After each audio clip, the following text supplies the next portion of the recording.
Hey, Jay, welcome to the show, brother. Hey man, could not be happier to be here. Thanks for having me. Yeah, so I was just on your podcast last week, Thrive Forever Fit podcast. Go subscribe to it, Keto Campers. Cool. And we had a great conversation. Lance, our mutual friend Lance, connected us. We love Lance. Yes, we do. Mr. University of Adversity. He also has a great podcast, so go subscribe to his. And we had an amazing conversation in your show where I got to speak mostly.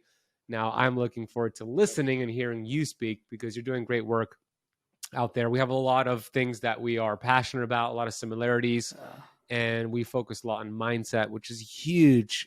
People don't get it, which hopefully after today's conversation, it'll click for them. But before we get into that and your wonderful books and programs, what's your story, dude? How did you even get involved in the health and wellness and fitness space? Yeah, you know what? Growing up, I grew up in a tiny little town in Texas, about probably 4,000 people, and we had one stoplight. Worked sometimes, usually didn't work. So I grew up in a really, I would say, kind of sheltered environment as far as like information goes. I would call it like an old oil kind of ranching town back in the day. And so my father was killed when I was 5 years old. I know that's a horrible way to start a podcast. People were like, well, this is going to be great. I promise you it gets better. And that kind of started my trajectory into where I am today. And I'm 48 years old now. And so the reason I say that is because I believe at that stage, I didn't really have any other coping mechanisms other than food. And I kind of used food as my weapon of choice to kind of comfort myself because I didn't know how to talk about my feelings and all those, all the things that as adults we should be able to communicate. As a 5-year-old, you just can't. I remember my mom even took me to a therapist and I just sat there and I think I played with my He-Man for like an hour and she's like, well, this isn't good. This isn't going to work. Right. But I was 5, you know what I mean? Like if I think back to that, I'm like, I didn't know what to say. Yeah. So that kind of started my trajectory. Now that's not why I am where I am, but I think it's probably how I got to it. Even as I would call myself a husky or a chubby kid, overweight for sure. I was fascinated with health and fitness. And so we had the town that was the closest to us that you could actually go and shop or do anything like that. That was about 45 minutes away. And they had the only mall in the area. I'm going to get to the point. They're just like, why is he shopping at the mall? They had a GNC. They had a general nutrition center in that mall. And so my mom would go shop. And even as a young kid, 7, 8, 9, 10 years old, I remember I would just go into GNC and I would read all of the magazines, the Muscle and Fitness and you name it. And then I would read I'd pick packages up and I would read labels. And I was fascinated with nutrition and I was fascinated with being fit. At the same time, using food as my weapon of choice to keep myself unfit. And so come full circle, I found sports as I got older and that kind of helped me lean out and get a little bit healthier, but I was never really, I was never thin by any means. I was always someone who struggled with my weight, especially mentally. I think I felt like I was bigger than I actually was, terrified to take my shirt off at the swimming pool, during the summer. A game of shirts versus skins in basketball was my worst nightmare. Like, please, God, do not make me be on skins. I'll be so embarrassed. And I was an athlete. Like, I was probably the best player on the court, but terrified to play because I thought I was going to take my shirt off.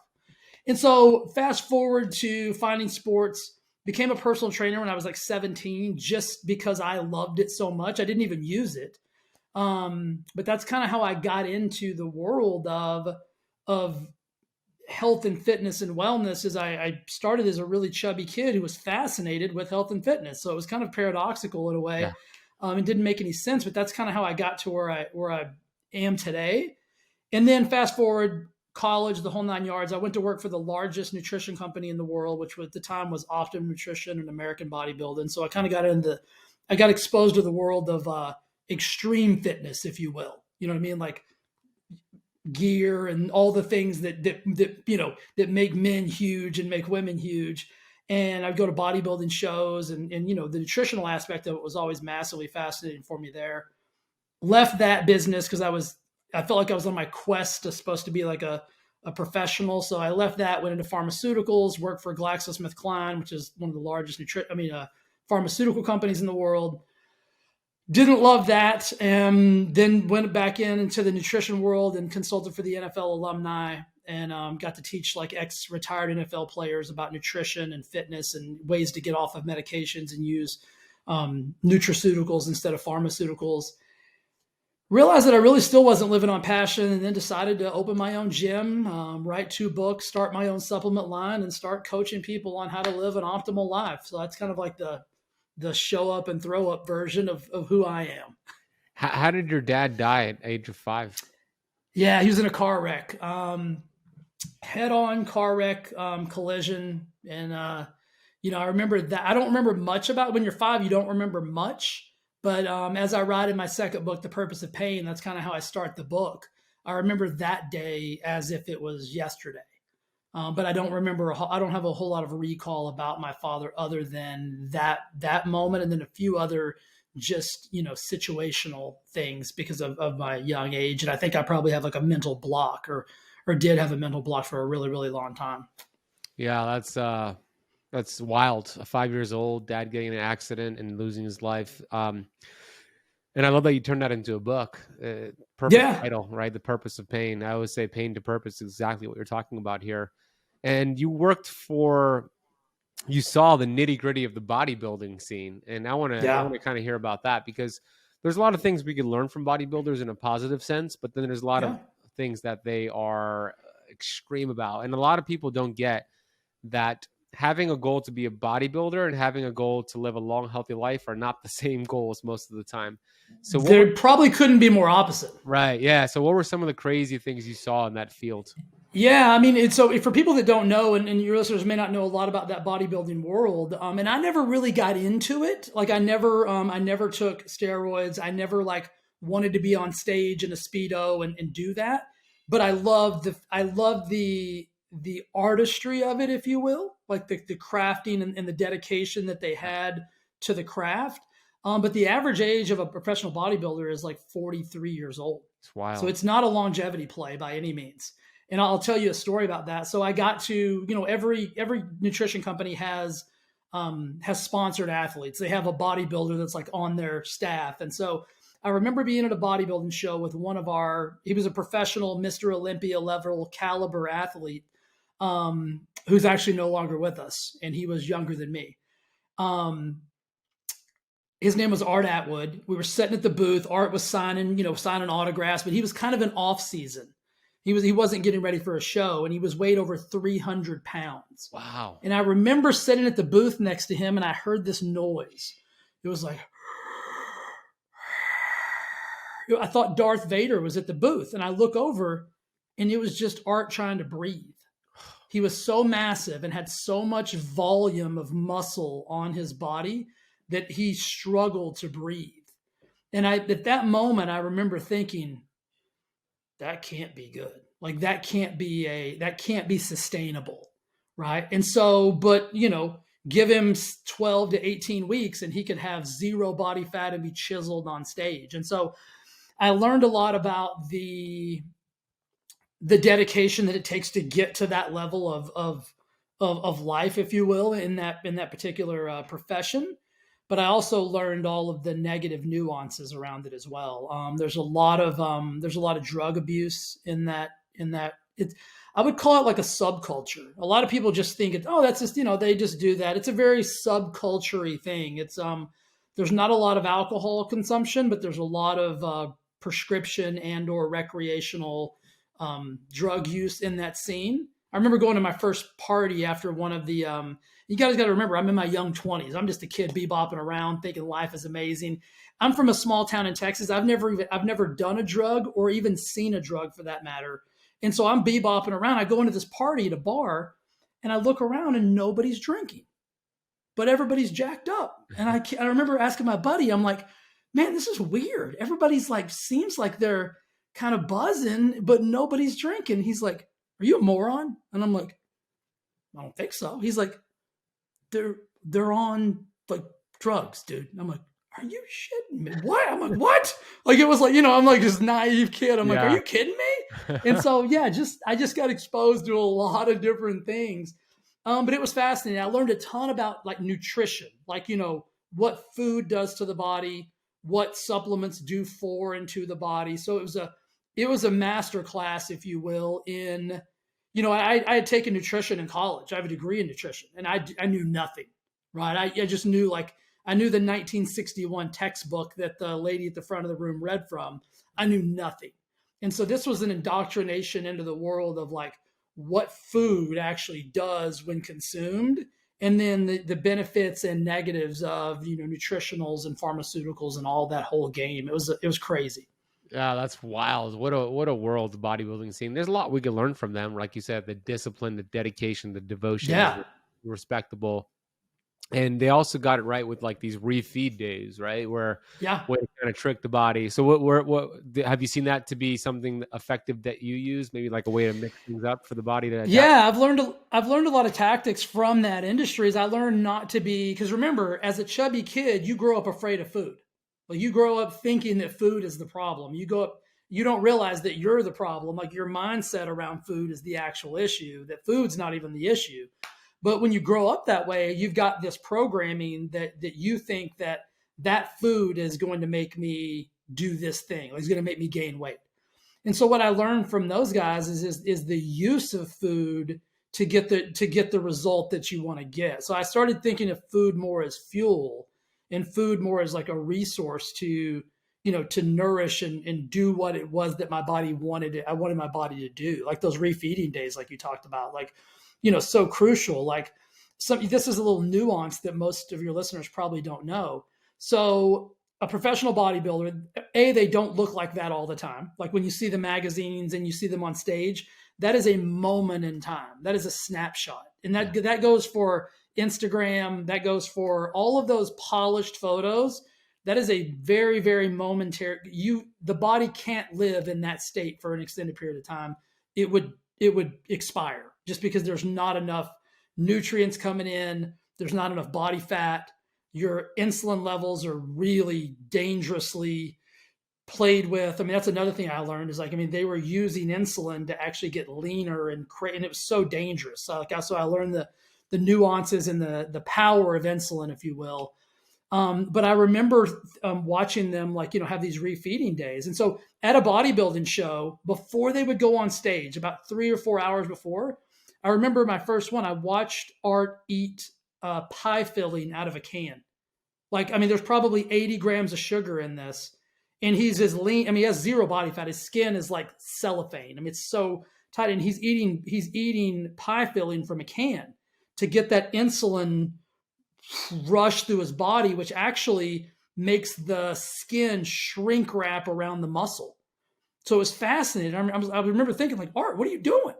And then he explained the science of it and what actually happens in the body. And so, yeah, just the strategic timing of all of that was mind blowing for me. And so, yeah, to your point, now as a layperson, who I do intermittent fasting every day, I work better off of low calorie. Like, I'm not a high calorie guy. I feel better when I'm at, like, my optimal caloric intake. So I'm not a big overeater, but I know there's some times when I do need to refeed my body, and I actually feel better after I do that. So, yeah, I definitely use those strategies in my day-to-day life. Interesting. Yeah, that pump they get, like you said, comes from that insulin spike. It kind of fills their muscles fill up there, and they look jacked. But the thought of seeing a super healthy person eat pie filling out of a can is like, your mind can't comprehend it. It's like, that makes no sense. That makes no sense. It's so true. Yeah, it's wild. And one thing that all great fitness coaches and even bodybuilders have in common is that they know that you never want to do the same routine over and over and over, because you begin to plateau. So you always change up the routine. Same thing with your diet, same thing with your intermittent fasting schedule, same thing with your caloric needs. You manipulate it. So that's where, like, a refeed day I think it's a brilliant approach, something they got right, because it's a way to change things up. The body adapts and you continue getting results. That's similar to like a keto flex day, the way that I teach going into ketosis and into ketosis. But let's stay on the topic of diet.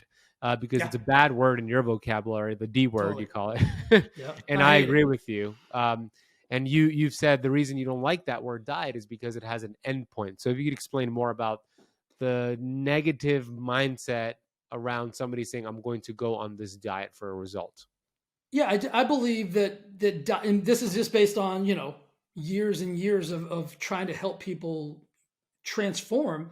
it has a built-in fail date almost, or a built-in failure switch.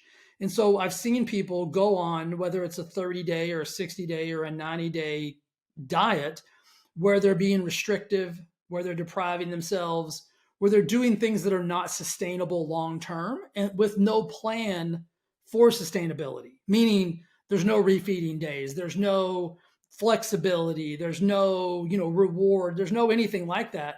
And so at the end of that 30, 60, 90 days, the human can only do two things. You can either continue that same process, or you're going to go back to what it is that you usually started with. And that's why people get on this diet roller coaster or the diet merry-go-round, is they're consistently doing that. They're starving, depriving, and doing things that are non-sustainable. And then they go back to the thing that they were doing before. And it's just this vicious cycle. And then eventually, from a mindset perspective, which I feel like is just as dangerous as the diet itself, you're teaching yourself that this probably won't work for me long term. I'm going to fail. And so most people who come into my world have tried. I could have them draw from a hat and say, "Have you done this diet?" Yep. One of my favorite things is people say, "You know what? I think I'm going to do Weight Watchers again." And listen, nothing to get weight. This is not a bash on Weight Watchers. Use it as an example. I'm going to do Weight Watchers again. My next question is always, cool. How many times have you done Weight Watchers? And they will literally say, this will be like my 17th or 18th time. Wow. And then my natural question, is what yours would be, Ben, what's going to be different about it this time? Why is it going to be different? And there's never an answer. And so they have this, I call it a dieter's mentality. Like, they're willing to just get back on the same train that they already got back on, even though they know the destination they're going to get to isn't where they really want to go. Oh my gosh, it's insanity, right? That's the definition of insanity right there. And January is right around the corner, so you better believe Weight Watchers is going to get that little spike. Oh, totally. This is, tis the season, right? This is weight loss season where people are going to, I call it this grazing season right now. They're going to graze and get, the radical overfeed. And then January 1st is going to come and they're going to go into weight loss season mode, and they're going to start chasing that next diet, which hopefully by listening to you and I, we can convince them that there's a better way. So what is the better way, right? If diet is not the answer, if that's not the mindset, what is the right mindset? It's why I named my business what I did. My gym is called Thrive Fitness Studio, but everything I do, my supplement line, my podcast, everything I teach and preach is called Thrive Forever Fit, because I believe that's the play, right? We've got to do something that we can consistently do forever. And so I just replaced that word forever with lifestyle. I want, and I know you do too, you want to teach people how to have a lifestyle that they can live with forever, so that they never have to diet again. They never have to chase the pills or the potions or the radical, things that are going to help them lose 10 pounds to go on this cruise or to go to this wedding or do this thing. And so really, I'm all about lifestyle transformation. And I don't think that there's not a one size fits all for everybody. I think you've got to create a lifestyle that you're comfortable living with forever, that you don't have to do radical things that have proven time after time after time not to be successful. Yeah, well said. And weight loss is a big reason why people look for a new diet or a new lifestyle change. Yeah. And I like the way you approach weight loss. So let's talk about some of the things you've seen before in regards to weight loss that you realize does not work. Some of the myths surrounding weight loss. What are the wrong ways you believe to go about weight loss? Yeah, I think the first strategy is when I think you and I are both massive mindset guys. It's when you come into when you go into any weight loss journey and are unwilling to change your belief systems around, what it is that you're doing and why it is that you're doing it. But some of the myths are, people believe they have to be starved, right? I have to starve myself in order to lose weight. One of the things that I try to get people to move away from is people always like to say, well, I can't eat that. So I'd like them to change that language to, I'm just choosing not to eat that at this moment, or at where I'm at in this stage of my journey, that's not going to serve me. It's not that you can't eat it, right? So I think that's a myth that there's a good versus bad food. And when I use the word food, I want you guys to understand, I'm not talking about boxes or bags. I'm talking about like real food that, we all know what that is. There's no chemicals, there's no names we can't spell or pronounce. And I think people believe that it has to be radical, but I think there's a reason for that. I think that gives them a built-in, the more complex something is, the more we have a built-in like failure mechanism where it's not really our fault. And so if I need an abacus and a sundial, and I need there's these flow charts and all of these things, and I always tell people, like, you're not going to count your macros for the rest of your life, right? It's like, you're just not going to. I don't care who you are. Like, I come from the world of macro counting. That's what bodybuilders, people are always like, well, bodybuilders do it. I'm like, well, they actually don't. They have a team that does, and they put food in front. Ben, eat this right now. And Ben says, okay. And Ben eats, right? Ben's not doing the calculations on that. So they have a professional team of humans that is giving them the precise dosage of everything they need based on their composition, their output, all of these metrics that us as lay people, first of all, we don't have that kind of systematic, approach to it. And who wants to count macros for the rest of their life? I know I don't. I know I don't count macros. I don't count anything anymore because I've developed a lifestyle that I know what food looks like, and I know what that food's going to do when I ingest it. And so I think there's a learning thing there too, is people just want to be told what to do instead of learning what to do. And I'm a big proponent of, I want to teach you. So a lot of times, like, I used to do this. I would give somebody a recipe, and their first thing they would say to me is, well, how many carbs are in this? How much protein is in this? How much fat is in this? And my rebuttal would be like, I want you to figure it out, because if you figure it out, then you'll never have to ask me again. And then you'll get a conceptual notion of what food looks like. You'll be able to look at a plate of food and say, this is approximately 30 grams of protein, 17 grams of carb. You'll be able to approximate that. But if you just do what I tell you to do, whenever I stop telling you to do it, what are you going to do? You're going to go back to the same thing you've always done. Yeah. It's the old adage of, lead a horse to water, right? You can't make him drink, and you don't want to make them drink. You want to make them actually learn how to drink.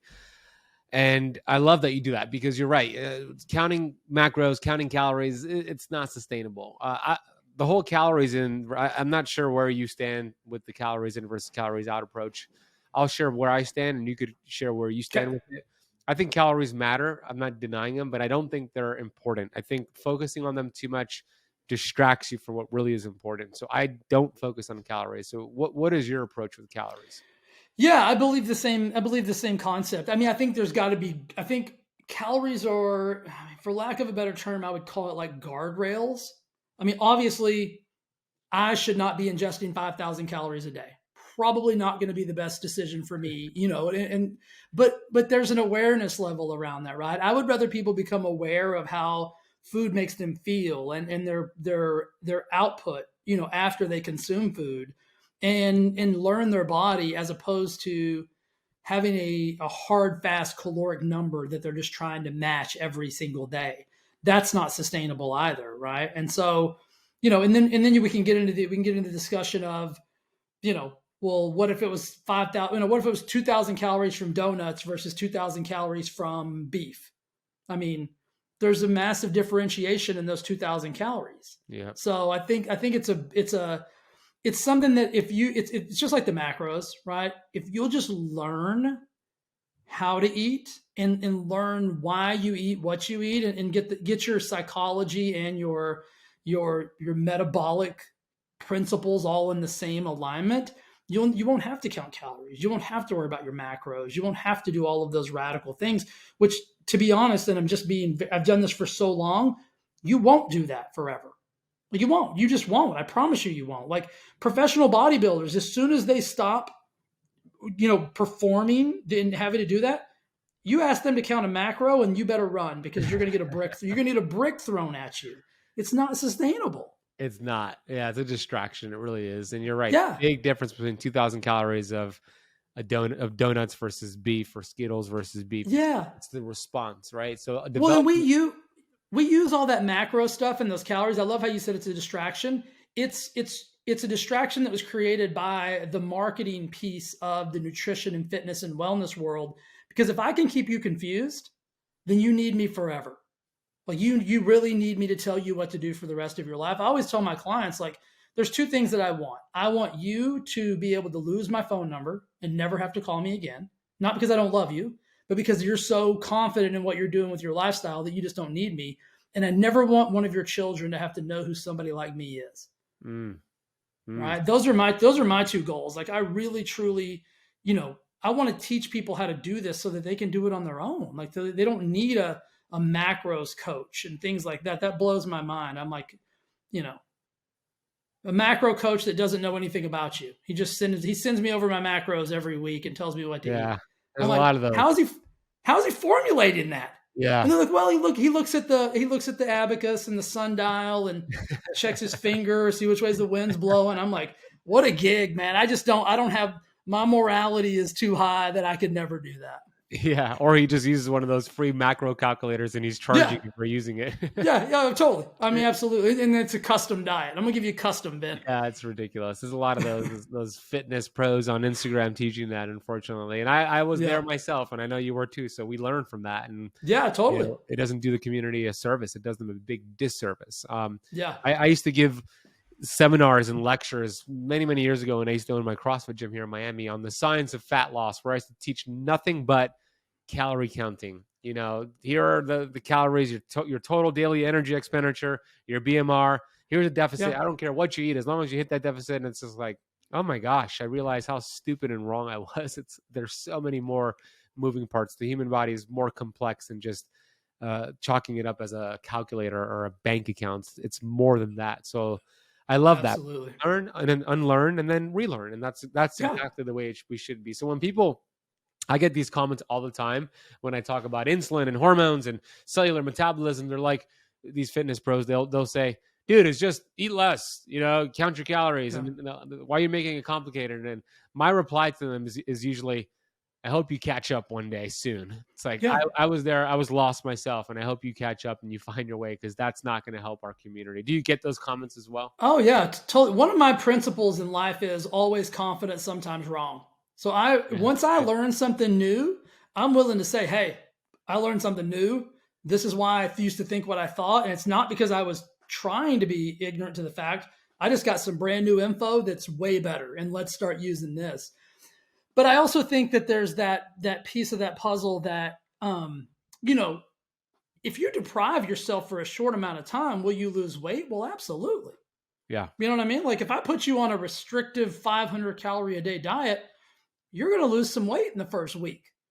Again, what's the caveat there? It's not sustainable. So yeah, you can play the game of deprivation of, well, I'm going to eat 1,000 calories and I'm going to burn 2,000 calories. You can play that for a minute. And for a minute, you'll have a smidge of success, but it won't be sustainable. And then metabolically, you're going to start to break down. And then where are we going to go, right? Like then we start having to solve other problems that we don't have. Exactly. That's the challenge with it, Jay, that it works short term, but doesn't work long term. So they could get away with, and people have experienced it. They've done the calorie cutting thing. They've done that and they got results, and they think, I just got to go back to that, but it's not sustainable. And it leads to other hormonal issues. So many moving parts. A big moving part here, probably the biggest, and I know you agree that most of your results, not just in health and nutrition and fat loss, but also in life, is the psychology, right? Most of it is coming from psychology. Your book, which is behind you for those watching on YouTube, is called The Overweight Mind, one of your books. Yeah. Great title. And let's get into the principles of that book. Why did you write it? What is The Overweight Mind? I wrote it, gosh, I think it's been out for about 5 years now, and it's still a staple, and it does so well. I remember it like it was yesterday. I came up with the idea 2 years before I wrote the book. And the reason I came up with the idea is because I had helped several clients lose over 100 pounds, which is pretty monumental. I mean, awesome, unbelievable. Awesome. And then they went off on their own.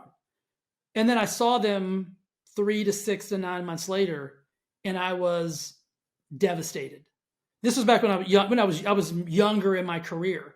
And I remember I was devastated, and it haunted me. And I just kept coming back to, okay, there's a missing piece to this, Jay.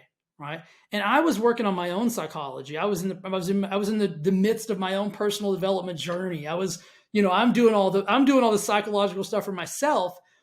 And I said, it just hit me like a ton of bricks one day. Again, like being the moron who walks in the bar, everybody's drunk, but nobody's drinking. This was me. It was a same event. And I said, oh, wow. I said, this has nothing to do with the food. This has nothing to do with being overweight. The weight loss was a side effect. And so it's the brain, it's the mind. And the overweight mind hit me. I was on a flight to Arizona. I remember it. It hit me and I didn't have Wi-Fi. And I'm like, I got to get this URL. Like that. So it was the longest from Palm Springs to Arizona, luckily is less than an hour. So I had like 30 minutes left in my flight. As soon as we hit the ground, like I'm on my phone on GoDaddy buying, the overweight mind, because it just hit me like a ton of bricks. And then I started writing the book based on that. And so in that book, there's not one thing about eat this, don't eat that. There's not one thing about do this exercise, burn this many calories. It's all the psychological reasons that I learned over time, working with clients and working with myself, getting myself from that state of, I didn't forget to mention, but this is another part of the puzzle.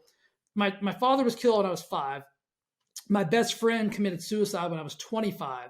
Wow. And in the midst of that, I lost 2 of my other fatherly figures. And so from the time I was 5 to the time I was 25, I lived in a state of chaos, for lack of a better term. And I tried to change and I wanted to change, but I didn't know how to change. And so when my best friend committed suicide at 25, something clicked in my brain. And I said, this is a non-sustainable life, like the way you're living currently. And it wasn't because I was doing anything crazy radical, but my mind wasn't strong enough to put me in a trajectory of success. And I always had this feeling like I was supposed to be successful. Like I believe everybody has everybody's born for greatness, but the life I was living wasn't a great life. And so I think I told you the first book I read a Dr. Wayne Dyer book, and it changed my life. I started thinking differently. I started thinking about possibilities differently. And I started doing those types of things. So I basically used all of the transformative tools that I used to get myself from 25 to where I am now, coupled with what I had done for clients and watched them on their journey. And I realized that people who came to me that were 100 pounds overweight, the weight loss was a side effect of something else. I mean, the weight gain was a side effect of something else. And so therefore, if the weight gain was a side effect, the weight loss would have to be a side effect. And so once I figured that out, then I started like reverse engineering. I said, well, what's the causative thing? What's the situation? And it was always the story or the mindset or the belief systems that the client had psychologically were the issue. And they were just using food, like I said earlier, as their weapon of choice. And so it wasn't until I started to dive into those things with my clients. And I think I don't know if anybody else was doing this at the time, but I remember thinking like, I'm going to be radically different. I'm going to take personal development and I'm going to take nutrition and fitness and I'm going to marry them. And that's why I have a program called Thrive Forever Fit Flex, which is very unique that your book is called Flex. And it's really just kind of about the same principles that we've all been talking about. But that's why I created that, is because, and I'll be honest with you, the nutrition and the fitness portion of it are minimal. I have to get you to think differently. I have to get you to believe differently, or all this other stuff I can teach you will be for naught, because you'll stay with that same belief you came to me with. And so I make a joke, and it's not really a joke, it's actually serious. I use fitness and nutrition as a way to get somebody into my world, right? Because nobody wants to go to somebody and be like, hey, my mindset's really jacked up, I'm using food. You know what I mean? Like nobody ever has that conversation. So I use fitness and nutrition to get people into my world. And then I start unpacking the real reasons why they're there. And that's how I've been able to create like long-term sustainable weight loss for people. Whereas before I could help them lose the weight, but I couldn't help them maintain it. I love it, Jay. That's so important. And most practitioners, they do not focus on the mindset part. It's maybe a small piece of the puzzle, if any, and it should be the main thing. And I'm like you, I get people into my world because they want to learn about keto, But they learn very fast that it's much more than just keto. It's much more than just fasting and nutrition. It's about that mindset. In my Totally. academy, I have a whole section built out called the mental six pack, and we start there, the inner sizing, because you're right. The self image that we have is going to hold you back, or it's going to propel you forward, depending on how you've been using it. So if you feel like you don't deserve love, you don't deserve happiness, you don't deserve whatever benefit, and Jay teaches you or someone teaches you to lose weight, then you're going to self sabotage, if you want to call it that. You're going to go back to that. It's like a thermostat. You're going to go back to gain that weight because you don't love yourself, whatever Yeah. that stinking thinking thought. So what Jay does is he changes that self-image. He increases that thermostat so they get the results, and then the results stay. Did I put that the right way? The way you Yeah, I mean that's beautifully articulated. Yeah, you've got to get people. You have to get people to believe that they're worthy of that change. That sounds crazy because I mean you would think that if you ask somebody, hey, do you think you're worthy of change? The average person would be like, well, yeah, of course. But when it really comes down to it, we have a lot of limiting beliefs and we have a lot of self-doubt and we have a lot of programming and just beliefs that are holding us back. And until you can get that, you can start unpacking some of those and developing new beliefs, then that thermostat's such a great example. It's like our job is to raise that thermostat and get people to stay at that level. Because what happens is when you start raising that thermostat, you get uncomfortable because it's new. It feels different.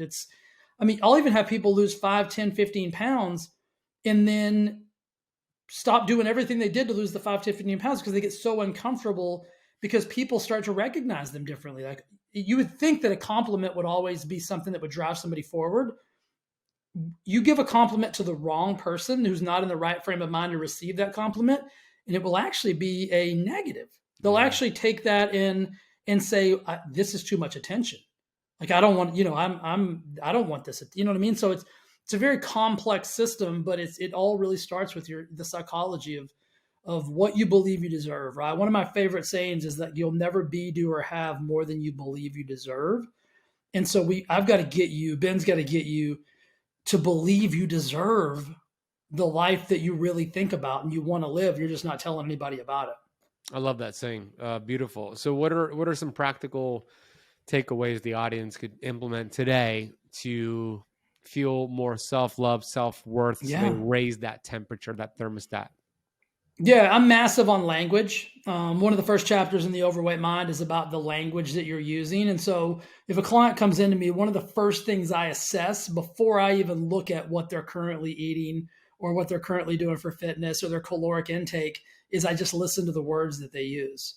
And 99.9% of the time, it will be destructive language. It will be negative language in reference to themselves. Can you give an example? Can you give some examples of what those? Because some people might, be hearing that and they're thinking, "Yeah, that's not me." But give the exact examples, and they'll be like, "Wow, that actually is me." Yeah, totally.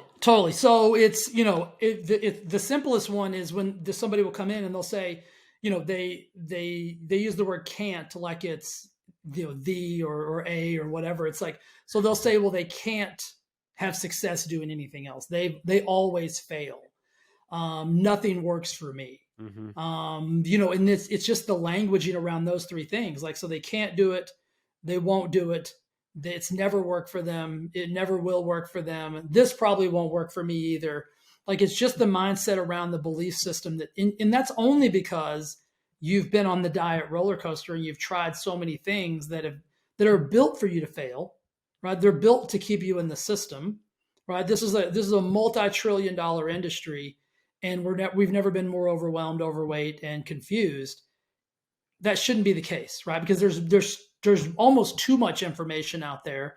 And so most diets are built for you to fail so they can keep you in that system, right? I can keep you in the funnel, for lack of a better term. Yeah. I can keep you buying the weight loss products and the weight loss pills and the potions.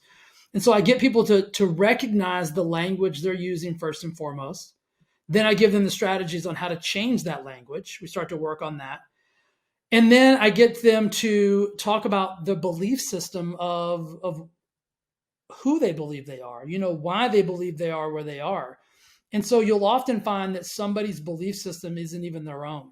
Like Yeah. they'll be in a place where their mother told them when they were 7 years old that they were fat, or that they were chubby, or that they were going to get fat, or don't eat that. If you eat that, you're going to get, you know what I mean? And they're 47 now, 40 years ago, and they're still living with that subconscious thought in their brain. And that 7-year-old girl is driving the bus. Yeah. So it's just an awareness piece. And it sounds crazy to think that it could be that simple, but I've really seen one thought like that be unpacked, resolved, and a new thought put in place of that and transform somebody's life like that. Jay, this is so good, dude. It's so important for those listening and watching what Jay just said. And it's not just the language you're saying out loud, it's the language that you're saying in here. I would say more importantly, yeah, because there's more conversations here than out here. 60,000 words each day, thoughts each day. I would say you are the most influential person you'll speak to today. One of the most common negative languages or words that I hear people share, which I call it a bad word in my world, is the word try. Okay, Ben, I'll give it a try. Or okay, I'll try this. When you go into something saying I'm going to try it, you're going into it with, oh yeah, I'm interested in getting that result. I'm interested in getting healthy. I'm interested in reversing my type 2 diabetes. Yep. That's really different than being committed to something. There's a big difference between being interested and being committed. Yeah. So trying is failure with honor. Oh, I gave it a try, right? And you feel good about it. But that is right there is an awareness piece, like you said. And let me ask you this. Do you hear a lot of people say, I'll give it a shot. I'll give it a try, Jay? Hands down. And I don't allow it. So one of my things is, you guys are hopefully learning like my personality a little bit.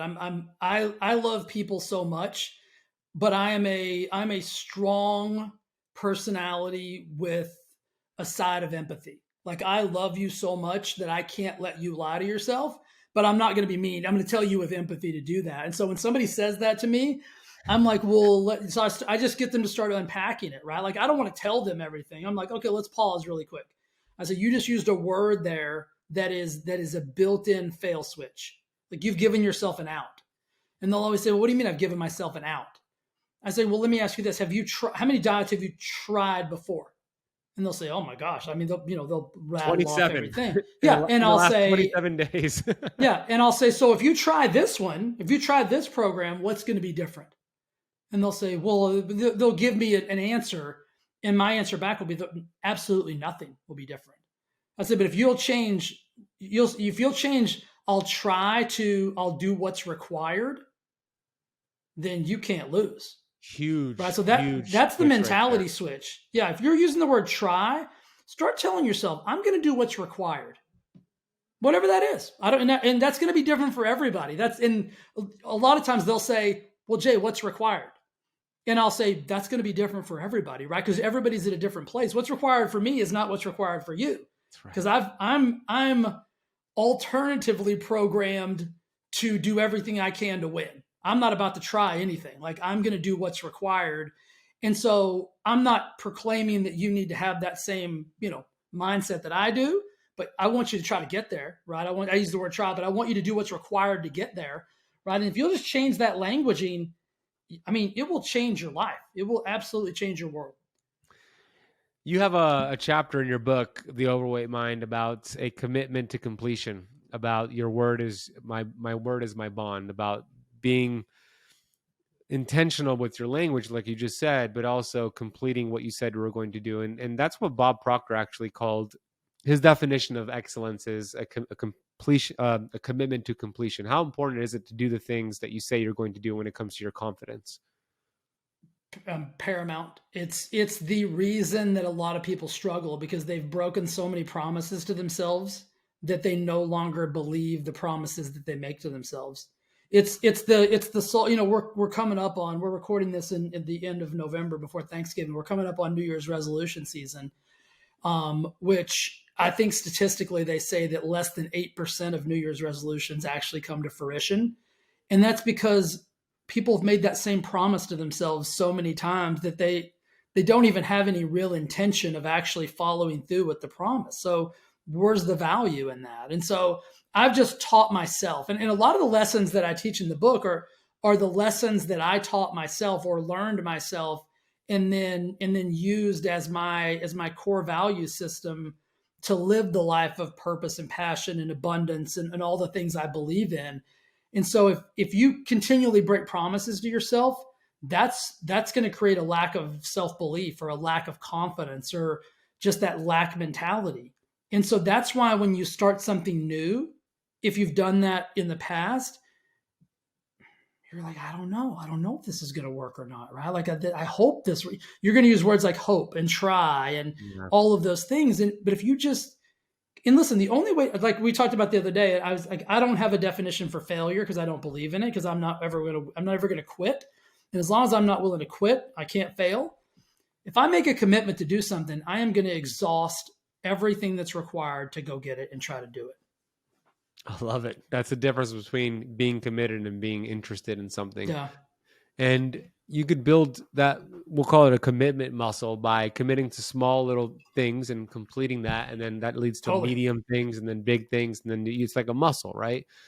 And that's where the old adage of go big or go home kind of fails. And I'm all for setting big goals, but you don't get there by taking big actions in the beginning. It's small little tweaks that compound. Which leads me to my final question here, which is about the old adage mindset of what is it? HWPO. I heard you talk about this on Instagram, and I was like, "What is HWPO?" You were saying you're not for that anymore. You changed your mind. I went on Google and I said, "Oh, hard work pays off." I agree. Why don't you like that old adage of hard work pays off? Yeah, it used to be kind of like a moniker that I would use for my own personal life is, hey, hard work pays off. And, I kind of got, my clients believing in that. And then I started thinking about the concept of hard work. And if I went out on the streets today and asked 99 or 100 people, 99 of them would tell me that they work hard. And then I could ask somebody who knows those 199 people, and they would say, "Nah, I got to work that hard." Right? It's like, so it got me thinking about the variability and the subjectiveness of hard work. You know what I mean? It's like what I perceive as hard, you might not perceive as hard, and vice versa. And so I started thinking, like, what's more valuable than hard work? And then I started really looking at like how I move through my day. Most of the things that I do, I would not prescribe as hard, but they require me to do them intelligently. And so I kind of changed my belief system to intelligent work pays off. And I did that. I thought about that and unpacked that for a few reasons. Because I think whenever people start like a transformational journey, or I'll use the D word, even though I don't want to, but if somebody starts a diet, the initial perception is what? This is going to be hard. Yeah. Right. If you talk to anybody who's on a diet, most of them will tell you this is so hard. This is so hard. Even a fitness journey, this is so hard. Like, we use that word so aggressively and so out of context that I think it is also one of those, it's a built-in fail system. It gives me a way out. Because if this is hard, man, then, I'll go back to your word. I tried. It was so hard. I tried, man, but I just couldn't do it. Yeah. And Not my word. No, I know. But you said that a while ago. You were like, if I try, right? Yeah, I'm just kidding. I know. But if I'm intelligent about the things that I do, right? If I'm intelligent about my food consumption, if I'm intelligent about the way I move my body, if I'm intelligent about the way that I think and speak and act and all those things, there's so much more value in that than actually even working quote unquote hard. And so that's kind of where my brain, and this is what I do, guys. Like, I am a very I'm a lover of human psychology and how the brain works and how thoughts work. And so, I usually go for like at least an hour to a 2-hour walk every day. And this is what happens on those walks is I get an idea and I'm like, and then I have these meetings with myself and we hash it out. And at the end of the walk, sometimes I've got a new concept and a new belief. And if I feel like there's value in it, then I share it. I love it, dude. Intelligent work sounds so much better than hard work. I love that reframe. One more question. I know I said that was the final question. Let's go. More. There's one of my favorite vitamins that you can't find at GNC, by the way, is vitamin G, anti-inflammatory, healing, puts you in this oxytocin, serotonin, GABA, dopamine state, and that is, as you know, the practice of gratitude. So my question for you is, Jay, what is the dosage of, or what is the gratitude you have for your life today, what's that vitamin G you want to take right now? Man, I feel like I am the luckiest person on the planet. I love what I get to do every single day. Like I'm never not looking forward to being able to do what I get to do. And I think gratitude has been one of those pivotal things. Because if you think back to the story that I've told, right, from 5 to 25, quite a bit of trauma, wasn't really grateful for much because I didn't feel like I had much to be grateful for, even though that was very short sighted on me. Now I look back and this is going to even sound crazier. I'm grateful for every single one of those experiences, as harsh as they might have been, because they've allowed me to live in a place today that I know is beautiful. Like I don't take life for granted. I don't take people for granted. I don't take time for granted. And so gratitude is something that I use on a daily basis. I start every single day with gratitude. I have a jar in my kitchen called my gratitude jar. I get up, I go in the kitchen, and I have these little cards, and I write my gratitudes every single morning. I also write a gratitude note to my significant other, Lori, every day and put it by our coffee. I write my journal. Sometimes if I'm at my desk and I'm feeling like, hey, my brain's not where it needs to be, I'll open my journal and I'll either read my gratitudes from the day before, or the week before, or the month before, or I'll write some new ones. I'm just immensely thankful for the opportunity that I've been granted, and that I've seized to hopefully help somebody else have that same seizing of their life, so that they can feel like they're living on purpose and on passion. And just, I mean, I really believe, and I know this is long winded, but I'm such a believer in abundance, and I think that we're all here, and we all have the same ability to create the life that we want to live. Not that somebody else wants us to live, but that we want to live. And when you start doing that, man, life gets so cool and life gets so awesome. And I get to meet awesome people like Ben and Lance. And like, I'm the most blessed cat on the planet. Like I do not take my life for granted. I'm uber grateful. I could see that. I love that. It's beautiful, Jay. And Jay's website is thriveforeverfit.com. Jay has a great Instagram, which is at the Jay Nixon, just like I have mine at the Ben Azadi. Did you put the because somebody took Jay Nixon?